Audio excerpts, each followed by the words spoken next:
Hello everyone, welcome to all of you on my YouTube channel जिसका नाम है knowledge treasure. आज इस वीडियो में मैं एनसीईआरटी की 9th क्लास की बुक का सेकंड लेसन एक्सप्लेन करूंगी। पोएम का नाम है द रोड नॉट टेकन और इसके पोएट हैं रॉबर्ट फ्रॉस्ट, जो कि एक अमेरिकन पोएट हैं। वे विलेज लाइफ की रियलिस्टिक इलस्ट्रेशन के लिए जाने जाते हैं। यह पोएम 1916 में पब्लिश हुई थी। इस पोएम में रॉबर्ट फ्रॉस्ट ने बताया है कि हमारे पास किसी काम को करने के कई ऑप्शन होते हैं, लेकिन ये हमारे ऊपर डिपेंड करता है कि हम कौन सा रास्ता चुनते हैं। चलिए स्टार्ट करते हैं इस पोएम के एक्सप्लेनेशन को। Two roads diverged in a yellow wood and sorry I could not travel both and be one traveler. Long I stood and looked down one as far as I could to where it bent in the undergrowth. इस पंक्ति में कवि कहता है कि वह एक जंगल के बीच से चल रहा था जहाँ सभी पेड़ की पत्तियाँ पीली पड़ चुकी थीं, और इस यात्रा के दौरान वह एक ऐसी जगह पर पहुँचता है जहाँ से रास्ता दो भागों में बढ़ जाता है, और इस वजह से कभी सोच में पड़ जाता है कि कौन से रास्ते में जाए और कौन से रास्ते से नहीं, क्योंकि वह केवल एक अकेला यात्री था। इस वजह से वह दोनों रास्तों पे नहीं चल सकता था। उसे कोई ना कोई एक रास्ता ही चुनना था, जो कि कवि के लिए कोई आसान कार्य नहीं था। और इसी वजह से कवि दोराहे पर देर तक खड़े होकर एक रास्ते को दूर तक देखता है, जहाँ तक कि उसकी नज़र जाती है, और दोनों ही रास्तों में उसकी नज़रें घने जंगल की झाड़ियों में खो जाती हैं। Then took the other just as fair and having perhaps the better claim because it was grassy and wanted wear, though as for that the passing there had warned them really about the same.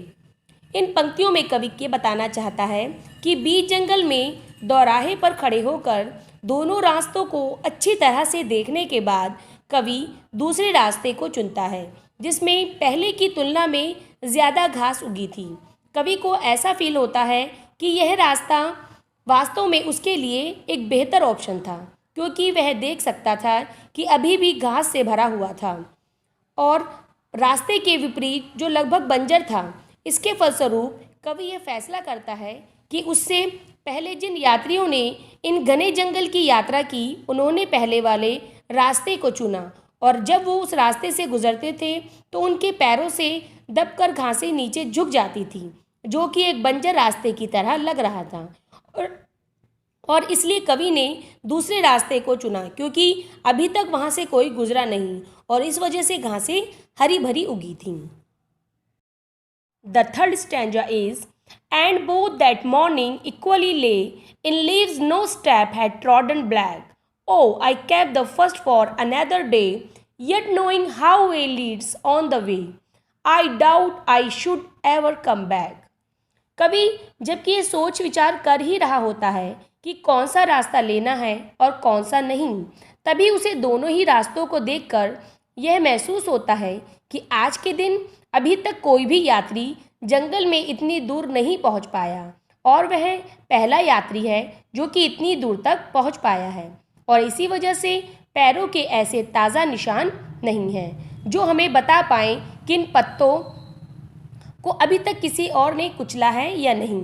और फिर कवि यह फैसला करता है कि वह दूसरे रास्ते में अकेला ही आगे बढ़ेगा, और कवि यह सोचने लगता है कि वह पहले रास्ते में फिर कभी आ जाएगा, जबकि वह यह जानता था कि इसकी कोई निश्चितता नहीं है कि वह पहले रास्ते से कभी गुजर भी पाएगा या नहीं।